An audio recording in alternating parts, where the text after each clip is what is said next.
মানুষের জীবনটা সময়ের মধ্য দিয়ে চলে এবং এ সময় এক একটা সময় এক এক রকম রূপ ধারণ করে। এই রূপ ধারণের মাধ্যমে মানুষের জীবনের পরিবর্তন আছে। শুধু মানুষের জীবনের পরিবর্তন না, সমগ্র পৃথিবীরই পরিবর্তন আছে। যেমনটা আপনি দেখতে পাচ্ছেন আজকের এই চাঁপাইনবাবগঞ্জের এই পদ্মা নদীর বাইরের দৃশ্য।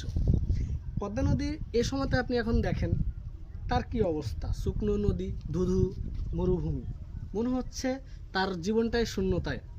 কিন্তু এই নদী এক সময় থাকে কি পুরোটাই ভরপুর, পানিতে ভরপুর।